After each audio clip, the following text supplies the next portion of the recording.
That's so unexpected. Thank you very much. Your applause is a credit to your intelligence.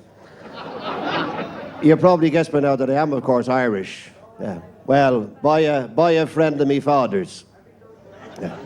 He's dead now. Do you know what killed me father? Drink and sex. He couldn't get either, so he shot himself. He tried to hang himself, but he made the rope too long and broke both of his legs. Then he went down to the library in Dublin. He said, "Excuse me, love, do you have any books on how to commit suicide?" He said, "We've got a whole rack full in the corner."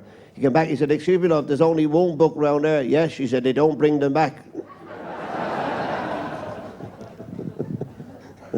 Well, when the father died, the family turned up for the wake. Do you know what a wake is?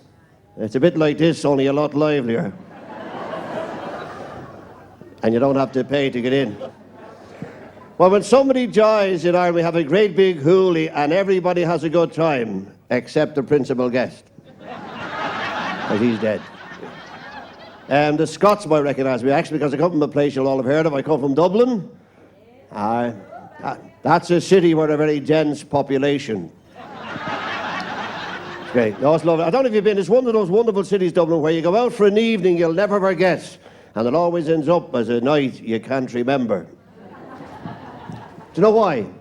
The pubs are open all day in Dublin, except from 2:30 to 3:30 in the afternoon, which we call the holy hour. And all the pubs shut, but the barmen are great. They let you sit in the bar till they open up again. And they can have a drink while you're waiting. It's wonderful things you see when you're out and about. God be good to everybody. I was coming through Belfast last week and there's a blind man, his gay dog, trying to get across the road. The dog wee-weed up his leg. The man put his hand in his pocket and gave the dog a biscuit. I said, "That's wonderful. Dog's after wetting up your leg and you give it a biscuit." He said, "I'm looking for his mouth so I can kick his ass." Here, come here. I know this is a comedy show, but I'm in wild bad form tonight, you know. I'm worried about the wife. Honest to God. I think she's in drugs. For I was coming out the night and the phone rang and I lifted it and this voice says, "Is the dope still there?" And our youngest one came into the bedroom this morning and says, "Daddy, I'm 15, can I wear a bra?" I says, "Now listen, Richard." And the wife's spoiled rotten. Honest, Christmas is only over and I'm broke.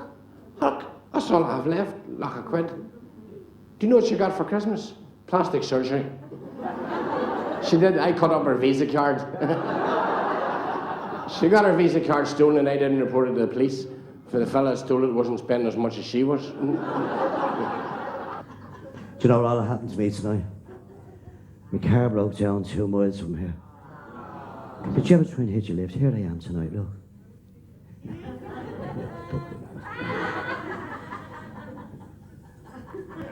Another car stopped me. All of a sudden this car came really slow and I thought he was stopping for me. And I jumped in. Yes, there was no driver. And I sat there and I got all the way to the hotel. When I was getting out, there was another fella getting in. I said, "Excuse me, you better not hear so there's no driver." He said, "I know bloody well, I might have been pushing it for the last 2 miles."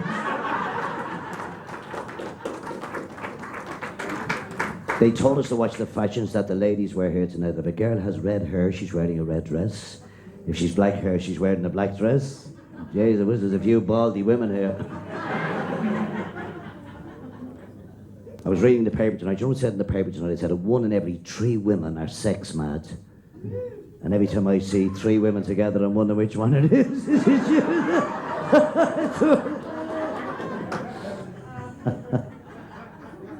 Do you know, before God put me into this business, I used to be a folk singer. And when the audience heard me singing, they all went, "Oh, folk." When we were young, we were very poor. We were far poorer than that. God, weren't that bad. God love my dad. Wonderful man, my dad. 74. Never worked a day in his life. He's that long on the door, he thinks a P45 is a gun. Wasn't well educated, my dad, you know. The first time he saw Brussels sprouts, he said, "Who made the balls of the cabbage?" But he was very hygienic, my dad. Oh, very hygienic. Every day at dinner time, he used to put a shovel of dung on the dinner table to keep the flies off the butter. You didn't eat much in our house. In the winter time, he couldn't afford coal. He used to suck a pullum and we all sat around his mouth and warmed our hands. He couldn't afford to buy laxatives. He used to sit us in the pole and tell us ghost stories. Well, let me tell you straight away, one thing I won't be doing tonight is telling you any Kerry jokes. I don't believe in it. Won't tell you about the Kerry man who went to a doctor. The doctor examined him. He said, I'm sorry to say, he said, you only have 2 weeks to live. The man said, well, could I have the last week in July and the first week in August? Won't tell you that. Won't tell you about the big Kerry guard. Big Kerry guard is skull hauling a little Dublin gurrier down O'Connell Street. Little gurrier's feet are barely touching the ground. Next of all, shugum, the guard's hat blows off down the road. And the little gurrier, being real smart, he says, will I go and get it for you, huh? The man said, what? Think I come down the last shower? Oh, no. You stay here, I get it. Won't tell you that. Won't tell you about the time the Antiques Roadshow came to Kerry. Antiques Roadshow came to Kerry. People were bringing in their antiques, have them assessed, see what they were worth. The door opened. This guy came in with a huge parcel. Huge parcel. Oh, planked it down on the table. Shugum. He said, it's been up in Datwick for years. Always wondered what the hell it was. See, our man starts to open the parcel. He says, how long has it been in your attic? He said, well, my father said it was there when he was born.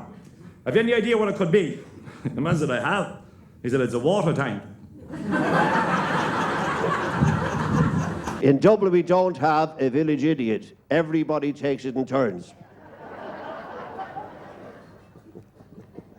We get this bad name. I've got a brother at Dublin University. Well, he's in a bottle in the biology department. He's what the Irish call a premature baby. He was born before his mother got married. Do you know what? He was born with broken fingers trying to hang on to laugh to the wedding. What has it got? Do you know what? They've had that many shotgun weddings in Dublin, they've renamed the church Winchester Cathedral. But he had an affair, listen, he had an affair with his girl for ages, a married woman. She said, Paddy, because she knew him. She said, Paddy, she said, you don't have to use any more of them contradictive things, because I can't get pregnant anymore. My husband's had a vasectomy.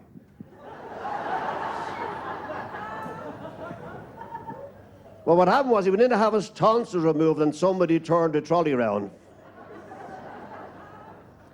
And come here, she had the baby boy and he wouldn't marry her. He said, no, no, don't make me marry, love, the hours are too long. But I own a little shop in the village and I'll give you free groceries till the child is 16. And she got them every week, never failed. And the years went by and one day the little lad came in himself. Hello, Seamus, how old are you now? He said, I was 16 last Thursday. Seamus, would you go back and tell your mother there is no more free groceries, but when you tell her, watch the look on her face. He said, Mammy, the man in the shop said there's no more free groceries, but when I told you, I was to watch the look on your face. Well, you go back and tell your man he's not your father and watch the look on his face, she said.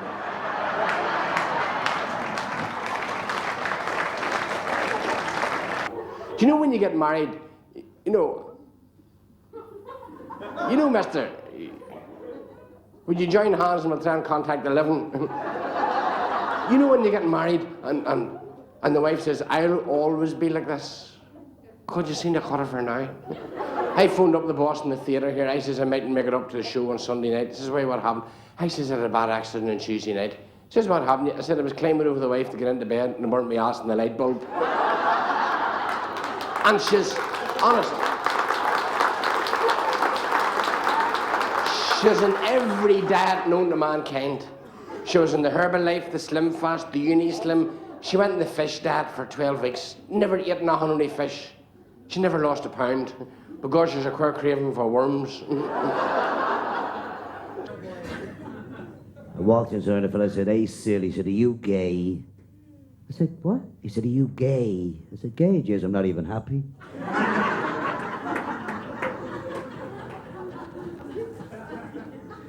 There's a notice in my dressing room upstairs, written in lipstick on the mirror, that said, beware of homosexuals. And I went into the gents' toilet there was another sign there that said, beware of homosexuals. And just as I was coming in, there was a notice on the skirting board.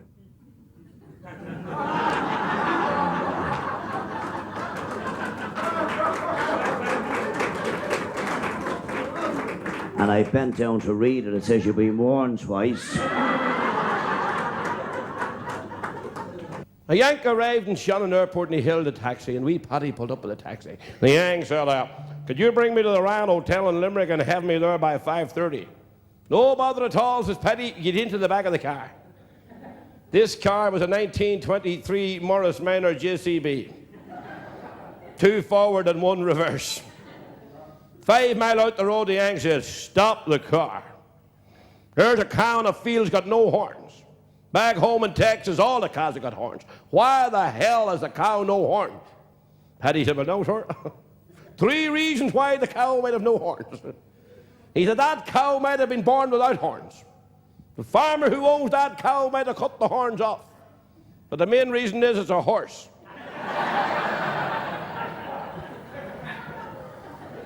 They got another 5 mile out the road. The Yang said, "Stop the car. There's a guy in a field digging potatoes.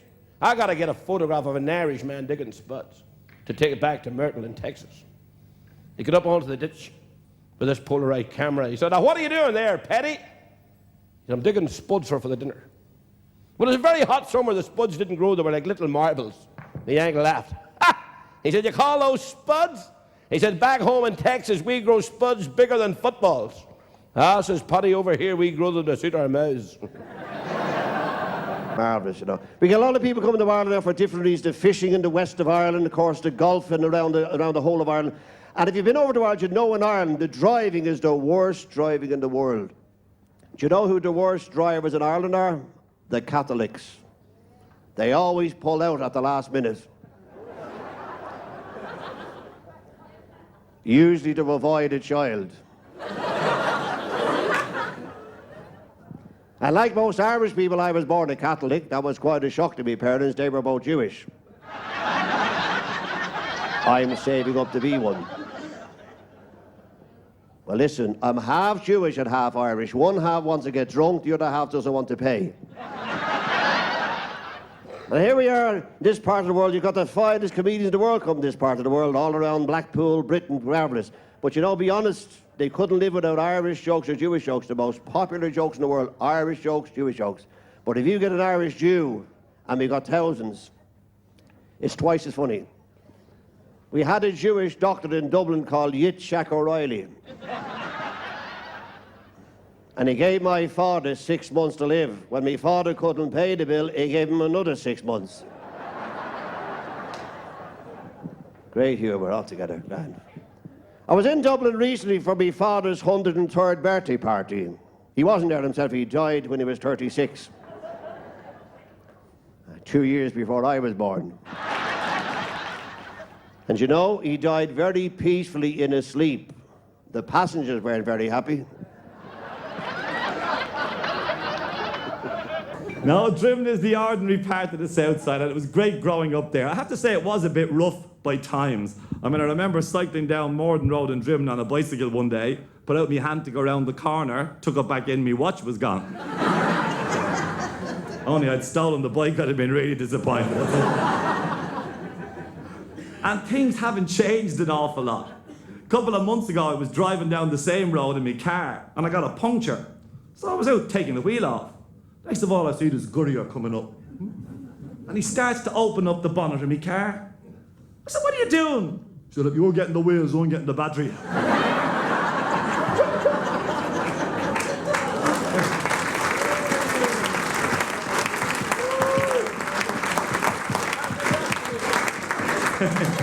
Great, the pubs are brilliant in Drimna, by the way. Great, always go in. If you're ever out in Drimna, go in, keep the ears out, and you hear some great things. I was in one of the pubs in Drimna one night, and there was a whole crowd of gurriers there throwing the shapes. And one fella stood up, he said, "Did anybody here lose a bundle of £20 notes with an elastic band tied around them?" And this big yuppie guy stood up, he said, "Oh yes, as a matter of fact, I did. So I'm at the fun of the elastic bands."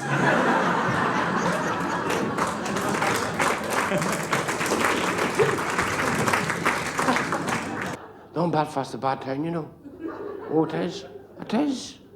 I was in the other day and there was a whole crowd at the top of the road, and I says, "Has there been an accident or what?" So there's now one of the boys taxed his motor and they're all out to look at it. But when me and her got married all them years ago, you know, it wasn't like it is today, you know. I went to Belfast to get work. And you see when you come from the country, like, it's different. I got a job in the building trade. And I remember the first morning in the site, wee Sammy was leaning on the shovel, you know, looking into the hole and sucking the butt, remember? His mate says, "Hi Sammy, the boss wants you in the office." He says, "Tell him I'd be no good in the office." He says to his mate Mick, he says, "Mick, what's your cubic foot?" Mick says, "Never worry, put a claim and you'll get compensation anyway." And the foreman sent him for a wheelbarrow, and he came back 10 minutes later with this wheelbarrow, and another one sitting inside it. He says, "I just wanted the one wheelbarrow." He says, "You didn't expect me to carry it." Everybody tries England, and I don't know why, because the English people doesn't even like us. Like the Englishman said to Paddy, "Paddy, I was born an Englishman, I've lived all my life as an Englishman, and I hope to die as an Englishman." Paddy says, "Have you no ambition at all?" To think we're thick, you know. And is it any wonder some of the things we do? I heard a radio programme down south, this is a true story, a lot of weeks ago, and this fella says, "Well, I have a special request here," you know, on the radio, "a special request for Seamus Murphy from Cavan, who is 111. And he started playing the record, and he stopped halfway through. He says, "Hold on a minute," he says, "he's not 111, he's ill."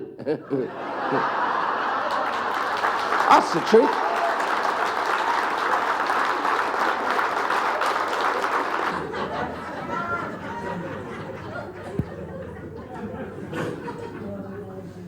This barman came on, and I said to him, "So, how much is a pint of Guinness?"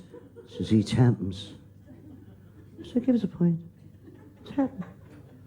Drank it down. "So much is a vodka and white?" He says, "Tempens." So, "Give us a..." I said, "How much is your cigars?" He says, 50 pence a box. So, "Give us 3 boxes." "So, do you own this place?" He says, "No, I'm only the manager." I said, "Where's the owner?" He said, "Upstairs in bed with my wife."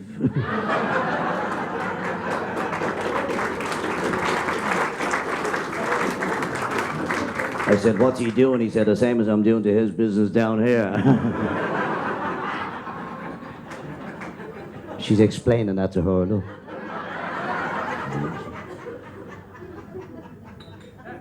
With that, a fella came in, he had a card, here he was. "I've just joined the prostitute club, I've just I said, "Give me that card, so you bloody idiot, that's a parachute club."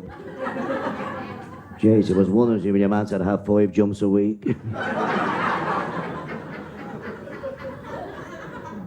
He flew to Dublin from Manchester Airport on the big air fungus flight. We're at the halfway mark, which is Liverpool, the capital of Ireland. And the stewardess came around the drinks. She said to the guy next to me, "Would you be after having a drink?" He said, "I've got a thirst you could photograph." That's Irish for very, very thirsty. She said, "Are you frightened of flying?" He said, "Flying, no, crashing, terrified." He said, "Excuse me, pet, do these planes crash often?" She said, "No, just the once."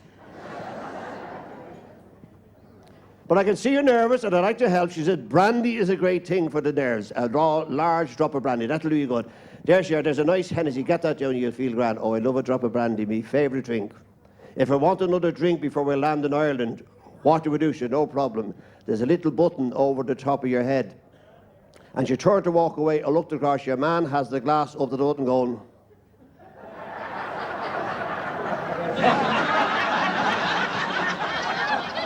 I was watching 2 guys one night. One of them was one of those fellas who's all biz. You know those dubs that's all biz? And he was saying to his mate, "No worries, Charlie. Should go to night school. Bleeding rap at night school. You learn a lot at night school." So that fellow was saying, "Jeez, what'd be bothering me arse for going to night school at my age for?" He said, "Look, for instance," he says, "do you know who Trotsky was? Do you ever heard of Trotsky?" "Trotsky? Did he invent the laxative?" "No, you idiot. That was the father of the Russian Revolution. You know, bleeding nothing should be going to night school. You probably never heard of Lenin neither." "Yeah, I heard of Lenin, all right. In fact, I can quote Lenin. Imagine there's no heaven."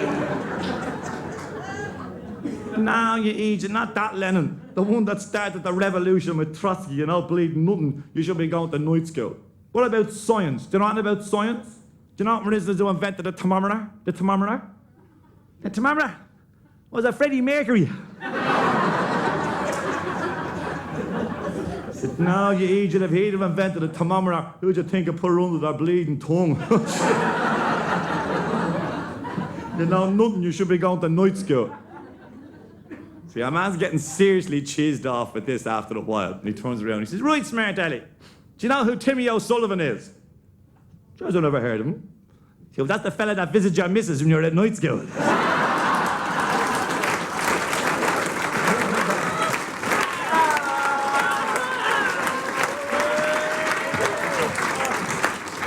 So the Yank decides, I want to go and see Dublin's fair city. He gets on this train from Limerick to Dublin. He's walking up and down looking for a seat. He comes upon this lady sitting with a little dog beside her. He said, ma'am, I'm an American tourist from your lovely country, he said, and I'm traveling to Dublin. He said, would you mind removing the dog so I can sit down? She said, certainly not. She is my little Mitzi, and she is sitting there until we get to Dublin, whether you like it or whether you don't.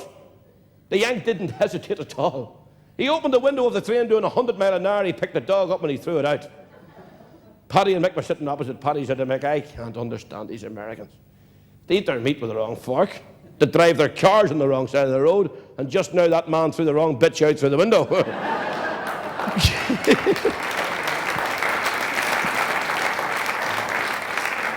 We, Pat and Mick, were out in the middle of the jungle.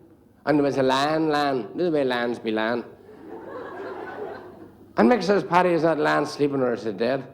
Paddy says, I don't know.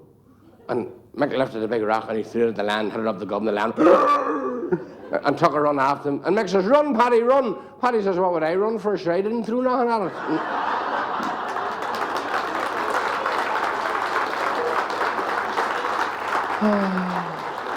it. Wee Belfast man, he went looking the job up at the zoo in Belfast in charge of the lions. And he says to the zookeeper, he says, I'm here looking at this job in charge of the lions. No, mean. He says, when does I start? And the zookeeper says, you'll just have to wait for there's another candidate for the job too. He says, oh, no bar. And this gorgeous blonde come walking up through the zoo grounds. Look at her. Did you see her too, did you? And she said she was after the job too. And the zookeeper says, the only way we can sort it out, who's going to go into the cage first and quieten the lions down? And your man with a real male chauvinist pig says, oh, no bar. Women first. And she went in and she took her coat up and she hadn't a stitch on, mister. And the big lions just walked over and licked their feet. And up and licked their face. And the zookeeper says to your man, he says, can you do any better than that? He says, I couldn't indeed. He says, but get that lion out of there first. That's a true story, honest to God.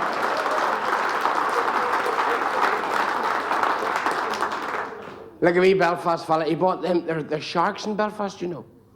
This wee Belfast fella bought this wee motor car and he got it home and there's no floor in it. And he phoned up the garage, he says, excuse me, he says, that wee motor you sold me, he says, there's no floor in it. Your man says, sure, you just tell me you're looking at a wee motor to run around in.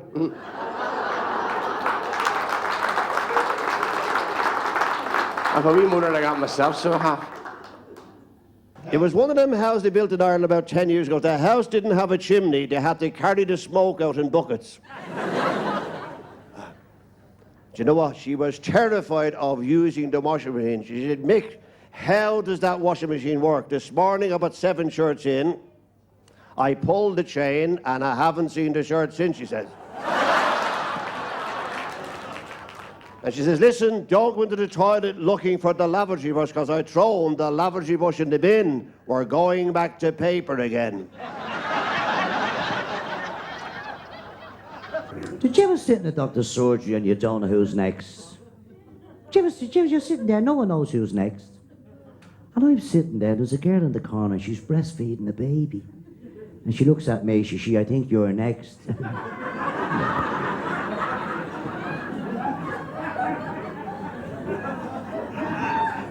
Yes, I never eat all that.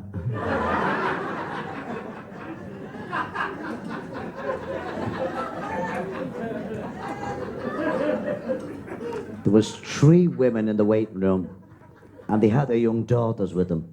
And the doctor came out, he says to the first woman, he said, Mrs. I can't cure you. He says, you're an alcoholic. He says, you like drink so much, you've even called your daughter after drink, you call her Sherry. And you, miss, he said, you're smoking 100 cigarettes a day. You like tobacco so much, you've even called your daughter after tobacco, you call her Virginia. And with that, the turban, she, come on, Fanny, we're not here to be insulted.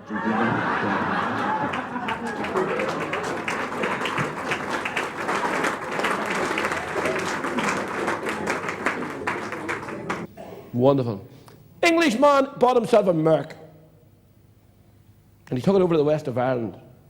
He was driving it down through the west of Ireland on the big roads. Little fella was stumbling a lift. Wee Paddy as usual. The Englishman pulled in, Paddy got in. Cheers, Paddy, had a fine car you have, sir. Cheers, grandmother. Oh, yes, English chap said, it's one of the top of the range Mercs, you know. I take it over here, no speed limit in the west of Ireland. He said, we can drive away like hell, you know. Oh, cheers, lovely car, sir. He said, what's that little round circle at the end of the bonnet? The Englishman thought, I'll have a bit of fun here. He said, that's the sights, he said. If you want to kill anybody, you line them up in the sights and boom, they're dead. Paddy says, oh, wait the hell. Oh, he said, yeah. So they're coming through this little village and this little lady's going to cross the road with 2 big bags of shopping. Englishman said, you see that lady? He said, in the village. I have her in the sights. She's dead. He put the car up about 120 miles an hour heading for a woman crossing the road, 2 bags of shopping. He was about 10 yards from me, swerved to the right, missed her, and he heard boom. He said, what the hell was that? Paddy said, you're going to have to get the sights fixed. Only I opened the door there, you would have missed her altogether.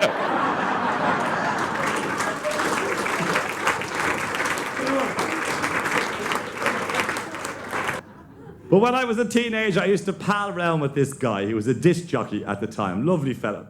And he came up to my house one Saturday evening. He said, I'm doing a gig tonight. He said, do you fancy coming out? You know, coming along to the gig. Oh, I said, no problem to the boy. I said, where are you playing? He said, we're doing a disco, he said, down the Deaf and Dumb Society in Rathmines. And I said, come on. I said, don't be ridiculous. How could you play disco music for people who weren't able to hear it? And he said, well, you can. He said, they're fantastic people. He said, all you do, he said, you turn the bass up a little bit louder than usual, causes some vibrations in the floor, they feel the vibrations through their feet, and they dance away. He said, it's great. So I said, okay, and I went along, standing at the back of the hall, super cool. Well, out in the center of the floor, I spotted the most beautiful girl I've ever seen. Oh, that was just her left arm. And I said to myself, I said, self, I said, Deaf and Dumb Society or not, the boy is going to ask her up. So I start to get her attention across the floor, and here I am. Eventually I got the eye contact. You know when you have the eye contact? And I go to her, I go.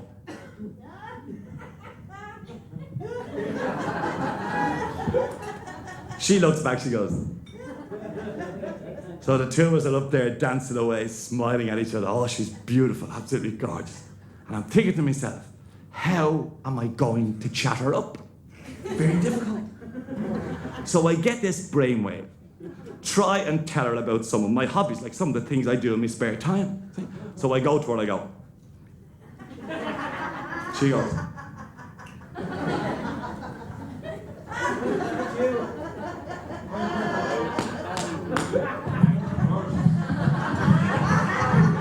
Very good. I back horses. As she catches on to that and communication is building up, things are getting a bit closer. A few minutes later, she goes back to me. She goes. And I go.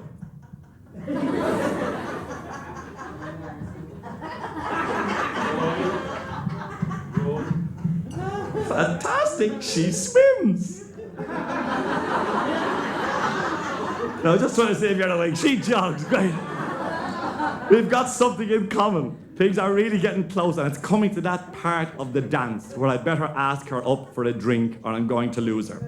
And at this stage, I'm full of confidence, real cocky. I start to go.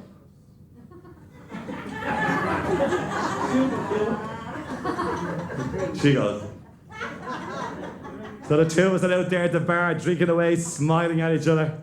This fella comes out, he says, Mary, do you fancy a dance? She said, I can't. I'm stuck with this deaf and dumb bloke.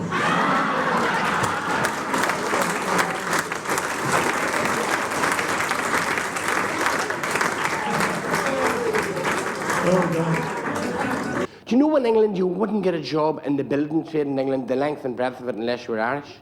Because all the foremen you see in the building sites, big farmers, Mayo and Cork and Galway, and Donegal.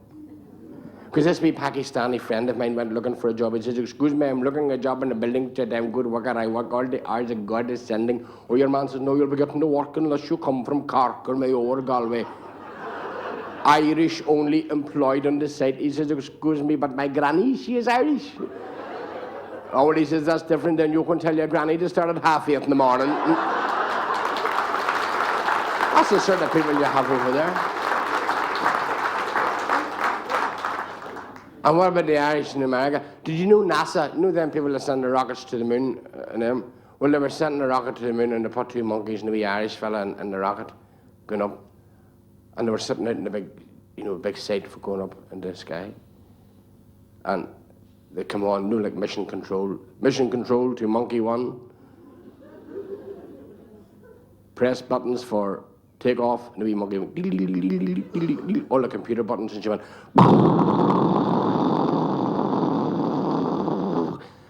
and about 20 minutes later, it said, NASA control to monkey 2, press computer for separation modules, and the wee monkey, all the computer buttons, and they separated in midair. And about 20 minutes later, they come on after that there. It says, mission control to Paddy Murphy. Paddy says, oh no. Feed the monkeys and don't touch the buttons. So we're in the car. He's got a lovely car. He bought the car out of the Irish Post.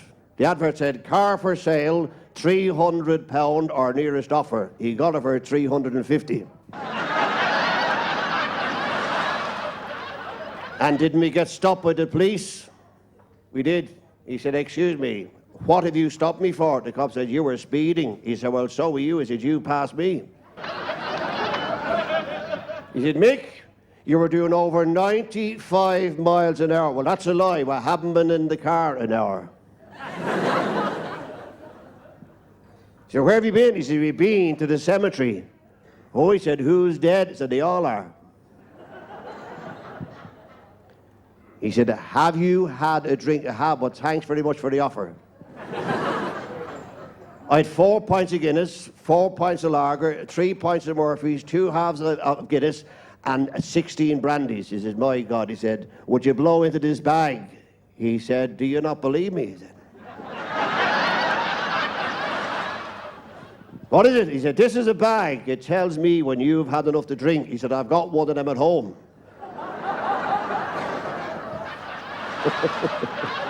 He's called Bridie. He said, I think you're trying to make me out to be a right idiot. I think you're making me out to be a right fool. He said, if I called you a prat, would you arrest me? He said, I would. What if I only thought you were a prat? He said, well, I can't arrest you for what you think. He said, well, I think you're a prat.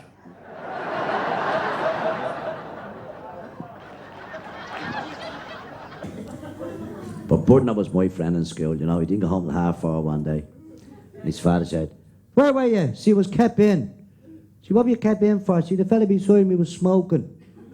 I see, what did he keep you in for? See, you always set fire to him.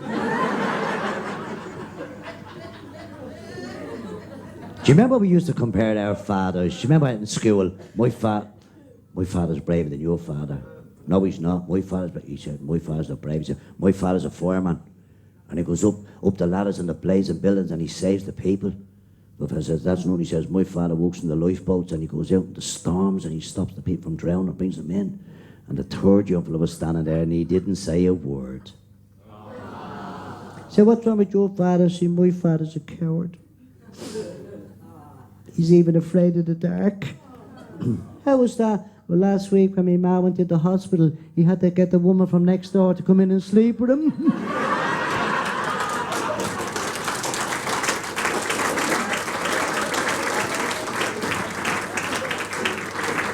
Donegal. Were you ever in Donegal? What a town. Plug in your electric razor and the street lights go dim. You ever try to buy a meal in Donegal? It's cheaper to get the money. Stop in Donegal is looking for digs and knocked the door and this old dog come out. I said, I want you to stay here a week. She said, I don't know. Nobody ever stayed a week. She said, to you it'll be £75. I said, I'll pay that with pleasure. She said, my pleasure's 120. Coming through Donegal one night late, went to a hotel at the top of the town. Knocked the door and the night porter came out. I said, I'd like to stay here the night. He said, we're booked out. He said, there's a flat queue on. Oh, God, say, I'm running out of petrol. I need a bed. So the manager came out. He said, what's wrong? I said, I'm looking at bed for the night or sleep anywhere. Well, he said, if you're prepared to sleep in the attic room, the very top of the house. But he says, there's an alien pipe player from Clare up there. Now, he snores like a bloody bull. He said, snores like a bull. You're not getting a wink of sleep. I said, I'll chance it. Off I went to bed. I come down the next morning. The manager said, how'd you sleep? I said, I slept like a log. He said, what about the snoring? Oh, I said, there was no snoring. He said, how did you manage that? I said, when I went up into the bedroom, your mom was sitting on the bed reading a book. I walked over and I kissed him on the cheek and he sat up all night watching me.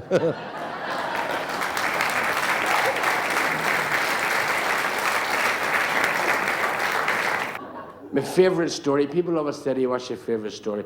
My favourite story is the story of the phone call. The phone rang this day in this wee house, and this wee voice says, hello.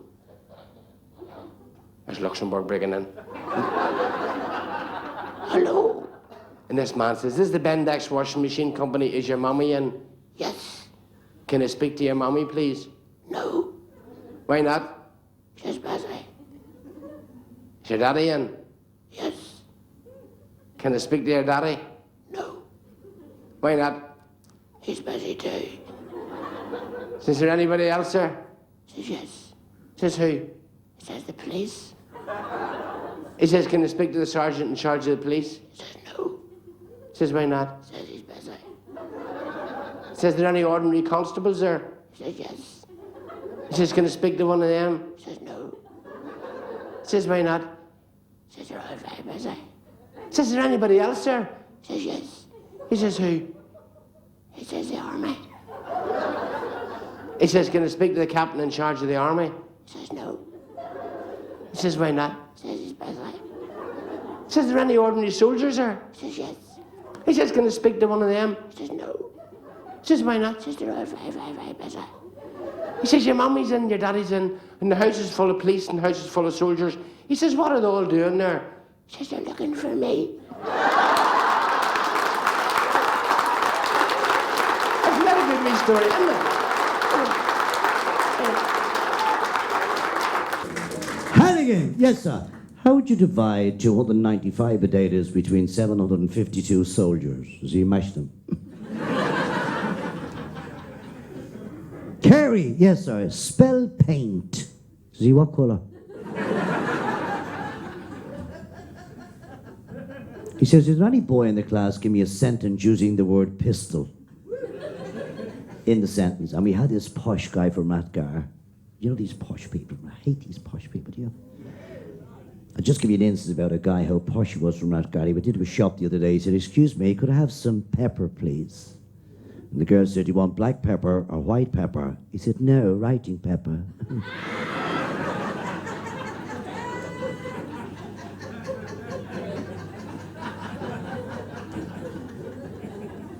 Well, anyway, this posh rat guy says, you want a sentence using the word pistol? My father's a policeman and he wears a coat of blue. Sometimes he carries a truncheon and sometimes a pistol, too. The man said, that's very good. Anybody else give me a sentence using the word pistol? Yeah, his Bordner stands up. Holy God. You want a sentence with pistol in it? In a sentence? Right. My father's no policeman and he wears no coat of blue. He gets paid on the labour at 11 o'clock and he's on the pistol too.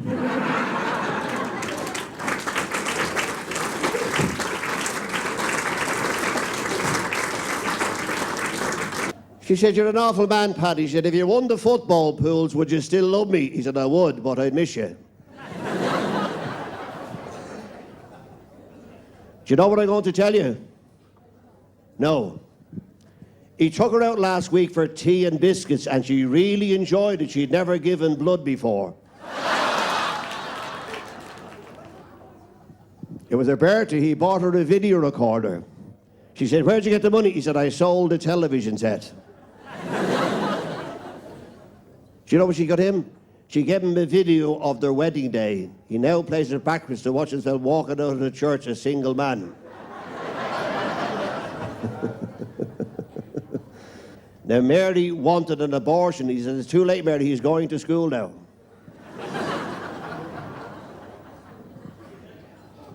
He came home from school last week. He said, Daddy, did I go on the honeymoon with you? He said, you went with me, but you came back with your mother. He said, Daddy, can you make a sound like a frog? He said, no, why? He said, my mammy says when you croak, we're all going to Tenerife.